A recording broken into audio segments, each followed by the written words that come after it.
시작하시죠. 네. 정여득 교수님, 이제 토론 시작을 해서 순서가 좀 바뀌었는데, 그 다음에 고강 전 의원님, 그리고 정윤희 연구위원님, 이영근 연구관님, 그리고 박홍천 박사님, 그렇게 순서를 하겠습니다. 각자 10분씩 하실 수 있는데요. 10분 넘으면 이제 회의가 늦어지기 때문에 저녁 식사가 늦어집니다. 그것을 좀 감안하셔서 빨리 끝나면 더 좋다, 이렇게 말씀드렸습니다. 네, 말씀하시죠. 네, 안녕하십니까. 저는 강원대에 있었던 정연숙입니다. 예, 저는 제목에서 결론을 말씀을 드리면, 화렵수림 확대를 위한 가장 자연 친화적이고 실현 가능한 해법은 자연복원을 원칙으로 하는 거다. 그렇게 생각합니다. 제가 자연복원을 원칙으로 한다는 말을 꼭 씁니다. 왜냐하면 자연복원만 하자는 얘기냐 이렇게 많이 얘기하시기 때문에 그렇지 않다 하는 단서를 말씀드리고요. 지난번에 국회에서 토론회가 또 굉장히 격렬한 토론회가 있었는데, 제가 그래서 거기 제목을 그렇게 달았습니다. 산지는 생태계 보전의 장이면서 동시에 산림 경영의 장이다. 그렇게 했더니 그분들이 많이 좋아하셨습니다. 아주 제가 너무나 오랫동안 한 30년 이상을 이런 연구를 하면서 이제 부딪히는 문제에 대해서 문제 제기를 많이 했었습니다. 그래서 하여튼 오해를 사지 않기 위해서 저도 산림 경영의 필요성과 타당성이 있으면 해야 한다. 근데 제가 문제 제기하는 거는 필요성과 타당성이 있는 부분이 굉장히 제한적이다. 이제 이런 차원에서 말씀을 드리는 거고요. 숲은 이렇게 산불 난 뒤에 복원합니다. 그래서 이렇게 탄 거가 무려 한 달 지나지 않아서 벌써 이렇게 재생을 시작하고요. 4개월, 물론 굉장히 잘된 지역이지만 4개월 뒤에 이와 같이 이 불탄 나무고요. 재생하는 겁니다. 그리고 이게 고성에서 제가 20년 동안 연구한 지역인데 20년 후에 이거는 불탄 나무는요, 아까 누가 말씀하셨는데 한 3년 정도 되면 대부분 다 쓰러집니다. 신승숙 교수님 말씀하셨네요. 이거는 전부 이제 새로 재생한 그런 이 나무로 완전히 숲을 이룬 거를 볼 수가 있고, 이게 제가 말하는 이제 자연복원의 20년 후의 결과다라고 말씀을 드릴 수가 있고요. 산불 35년 된 고성 지역입니다. 이건 상대적인 비교는 어렵고요. 이게 전부 굉장히 완전히 산불난 흔적이 있었던 흔적 거의 남지 않고요. 땅을 파보면 탄 숯 같은 거가 남아있긴 합니다. 그리고 41년 된 곳이고요. 여기가 굉장히 좋은 곳인데 사진이 좋은 게 없었습니다. 어성전이라는 곳이고요. 72년에 불난 곳입니다. 그리고 이 이후에 불은 이후는 어떻게 되냐? 오대산 국립공원 같이 되는 겁니다. 어떤 분들이 이렇게 말씀하시더라고. 어떻게 불탄 숲을 방치할 수 있냐? 그거 사람으로서 해야 될 일을 하지 않는 거 아닌가? 이렇게 말씀하시는데, 실은 이것도 다 자연 복원된 겁니다. 이것도 수령이 한 130년 정도밖에 되지 않은 거예요. 그러니까 130년 전 우리나라가 70년대에 인목 축적량이 한 11제곱미터밖에 되지 않았고 극도로 낮았다가 지금 165 정도로 증가했는데요. 실제로 그거는 85%는 자연 복원된 거예요. 현재 조림지는 15%에 불과합니다. 그러면 우리가 여기 계신 분들 중에서 과거에 조림에 동원되었던 분들? 동원 또는 하여튼 해야 했던 그런 상황에 있었던 분들이 몇 분 계실 텐데요. 실제 조림 면적은 거의 우리나라 산림 면적만큼 조림했어요. 근데 대부분은 조림에 실패하거나 또는 이게 이 산업화되고 이러면서 도심지로 편입이 돼가지고 조림지들이 사라졌고요. 그래서 실제 현재 남아있는 조림지는 15%고 85%는 자연 복원된 겁니다. 우리나라의 원시림은 거의 남아있지 않아요. 그러니까 언제든 완전히 훼손됐다가 회복된 숲이라는 걸 생각하셔야 합니다. 그렇기 때문에 지금 이 49년대, 지금은 이거보다 또 몇 년 또 지났습니다. 이 숲은 결국은 오대산 국립공원 같이 그렇게 바뀔 그런 잠재력을 가진 숲입니다. 그렇기 때문에 방치해가지고 숲의 질을 떨어뜨린다고? 그러면 방치해서 국립공원의 숲처럼 된 거가 됐는데 국립공원의 숲의 질이 낮다는 말인지, 예, 저도 그 대묻고 싶고요. 빨리 가겠습니다. 예, 이건 아까 이기순 선생님이 보여줬던 거고요. 올해 불탄 곳은 지금 이게 제가 이제 20년간 연구한 거를 가지고 모식화한 건데요. 전체 다 탄 거를 수관화라고 하죠. 근데 초기에 재생 정도 초기부터 높은 곳이 있고 낮은 곳이 있습니다. 그런데 2000년 그 동해안 산불 피해지는 23,794헥타르였는데 거기에 거의 대부분은 이 참나무 의림으로 복원할 잠재력을 가지고 있는 곳이었고 요런 잠재력을 가진 곳은 한 10% 정도밖에 되지 않았어요. 그런데 제가 올해 불난 곳을 보면 의성이나 산청이나 주황산 국립공원 같은 곳에 그 입지를 보면요, 이곳의 면적도 상당히 많을 거라고 생각이 됩니다.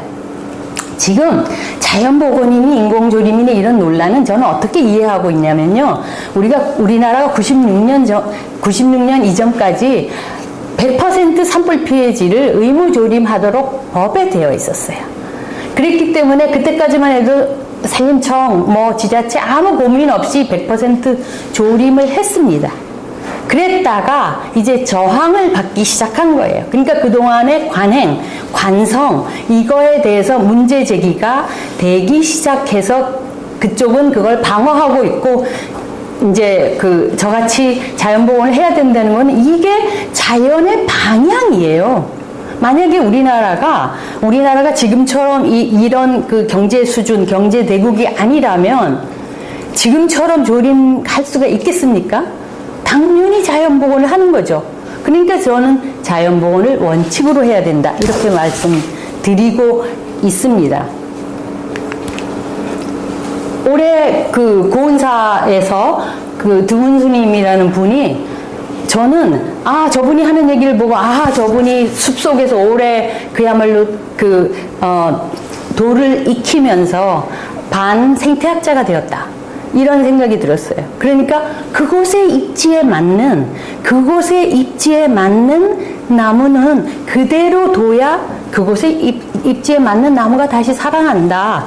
지금 물론 이건 상당히 좋은 예시지만 그 절 근처에 있는 데가 이 정도로 굉장히 빨리 자연 복원되고 있는데, 이분은 우리가 말하는 생태학의 천의를 이미 알고 계신 분입니다. 그러니까 이런 곳에서 원래 열악한 곳에서는 소나무가 먼저 나오고 그 다음에 그 밑을 화렵수가 차지해서 화렵수림으로 바꾼다. 그러니까 몸으로 눈으로 생태학자가 되셨다. 저는 굉장히 지혜로운 분이다, 이렇게 생각을 했습니다. 제가 이제 한 30년간 우리나라 숲의 자연보건을 집중적으로 연구했는데요, 놀라울 정도로 굉장히 빠릅니다. 네, 이거는 진화적으로 우리가 사실은 이미 고려시대까지 굉장히 원시림 상태를 유지했는데요, 조선시대 들어서 인구가 굉장히 급증을 하면서 산림을 농경지로 이용할 수 있도록 허락했어요. 고려시대 때는 안 됐었는데, 그러면서 급격하게 산지가 농경지로 변화했거든요. 그러면서 그 시간이 이미 이제 상당히 길잖아요. 1000년에 가까운 이런 시간 동안.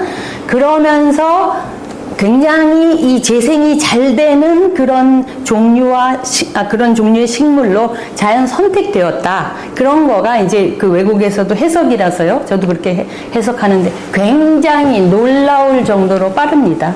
그래서 굉장히 빠르게 생태계가 복원하고요. 뭐 그러니까 당연히 그리고 뭐 저는 이 생물 다양성 보존에 관해서도 굉장히 연구를 많이 했기 때문에 할 얘기가 많은데요. 그 넘어가고요. 굉장히 잘 보존되고요.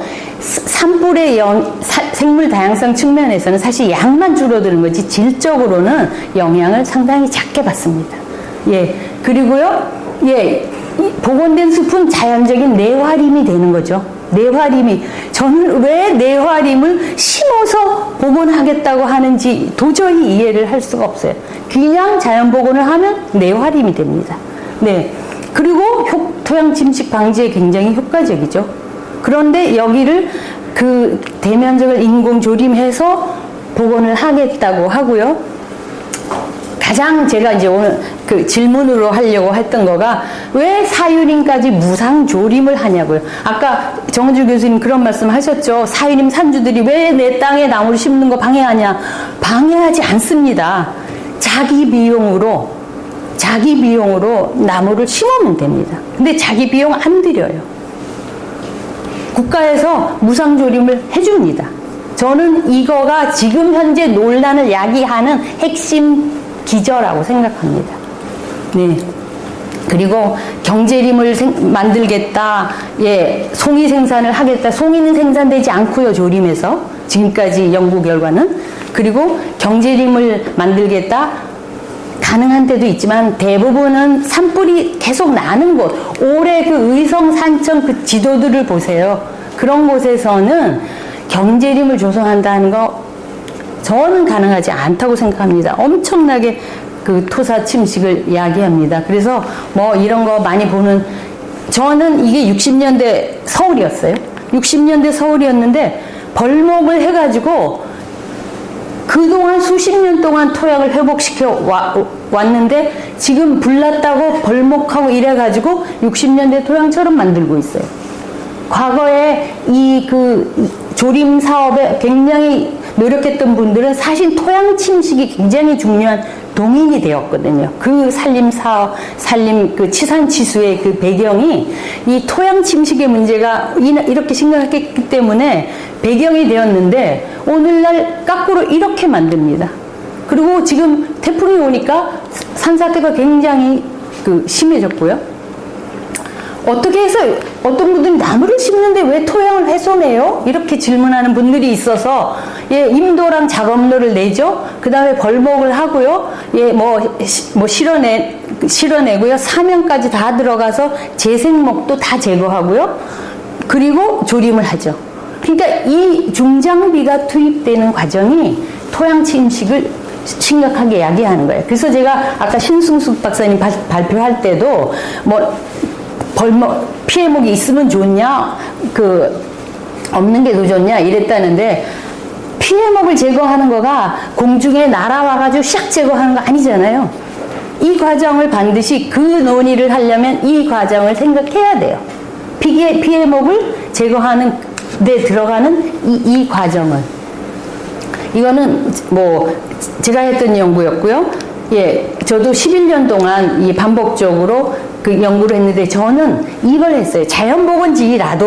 자연보건지라도 식생이 재생이 잘 되는 곳과 중간 정도 느리게 되는 곳 사이에는 상당히 토양 침식이 될 거다라고 해서 봤더니 이 자연보건이 잘 되는 지역은 한 3년이면 사실상 거의 토양 침식이 되지 않았고요.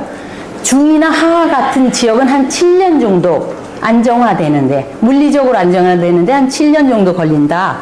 그랬는데 저도 이거를 헥타르로 환산했더니 정말 놀란 거가 자연복원이 잘 느리게 되는 지역은 빠르게 되는 지역에 비해서 토양 소실량이 한 5배 정도 됐고요. 아까 3.5배 정도 말씀하셨고, 이걸 헥타르로 환산하니까 70톤이나 되는 토양이 7년 동안 유실이 되더라고요. 그래서 자연보건지라도 이렇습니다. 근데 아까처럼 중장비가 들어가서 그런 식의 조림을 하면 그건 심각한 거죠.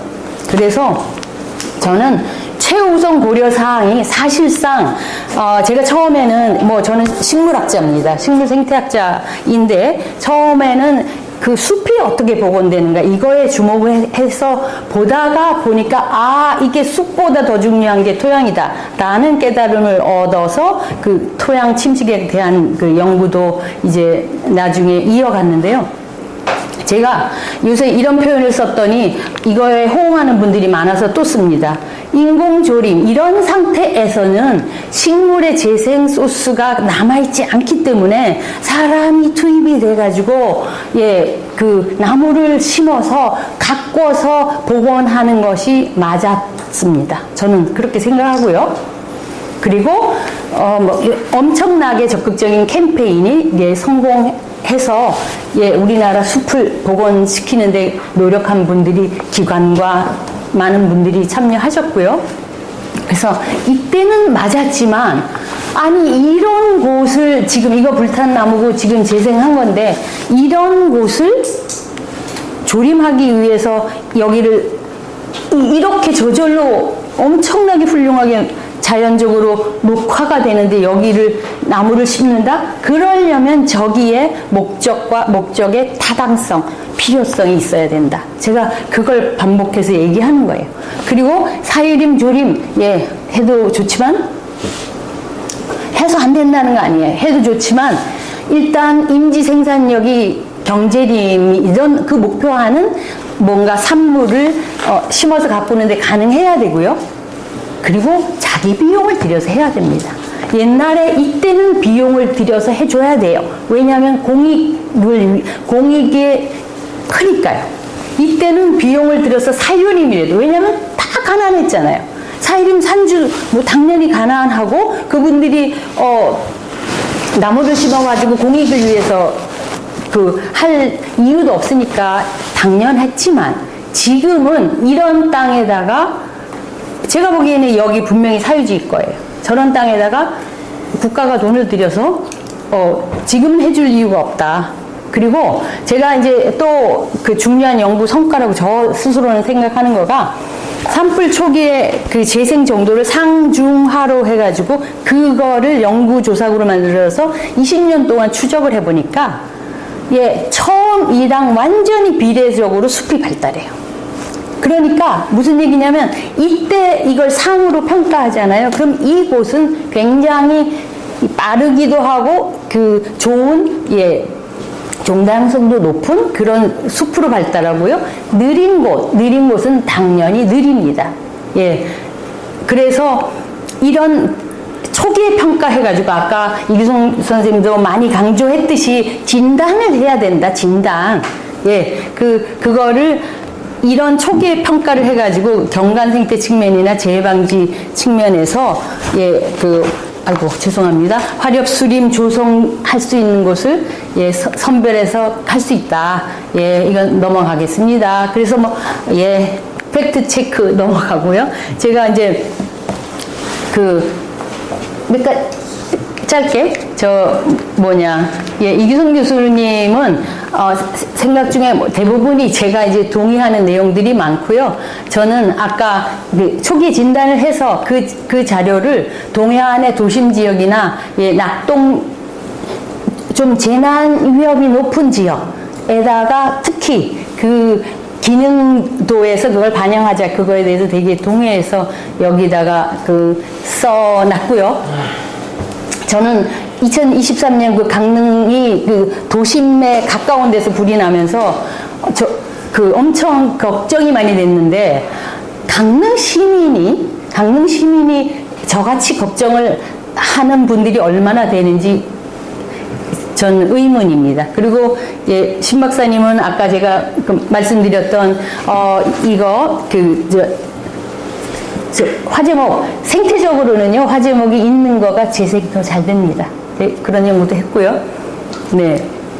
저는 신 박사님한테 꼭 부탁하고 싶은 게 있는데 고온사를 연구하실 때 꼭 고온사 주변에 그 자연복원지만 하시지 마시고 그 인근에 만약에 인공조림지가 생기면 거기를 비교하는 연구를 꼭 했으면 해주셨으면 좋겠다. 예, 부탁드립니다.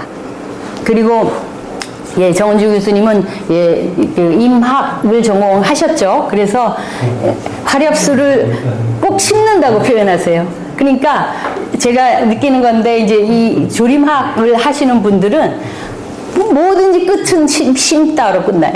표현이. 그러니까 무심코도 그렇게 쓰시는 것 같은데, 예, 화렵수를 어떻게 확대할까? 사실 자연복원 아니군요. 동네 뒷산, 이런 야산, 이런 데 아니고는 대규모로 화렵 수림을 조성하는 건 사실 어마어마하게 어렵습니다. 왜냐하면 양분도 더 많이 필요하고요. 수분도 더 많이 필요하고요. 그런 조건에서 어떻게 그 예산을 받아가지고 심어서 가꾼다? 사실 저는 어렵다고 생각합니다. 그리고 마지막으로 요거 말씀드리고 싶은데요. 아까 그 자연복원에 되는 면적이 늘고 있다 이렇게 말씀하셨는데, 전 출처가 이제 산림청 자료겠죠? 근데 현장에서 본 거랑은 사실 상당히 다릅니다. 상당히 차이가 있습니다. 2000년에 엄청나게 논쟁해가지고요, 공동조사단을 만들어가지고 이 의사결정도를 만들어서 자연복원을 49%를 하고 인공조림을 51% 한다. 공교롭게도 그런 데이터가 나왔거든요. 지금 자연복원지 거의 남아있지 않습니다. 23,794헥타르 중에서. 그래서 만약에 이기동 교수님이 그때를 돌아가서 거기를 체크해보자 어떻게 됐는지 이러면 산림청은 절대 못합니다. 왜냐하면 남아있지 않아요. 제가 적어도 다니면서 본 거로. 죄송합니다. 너무 길게 해서요. 네, 마치겠습니다.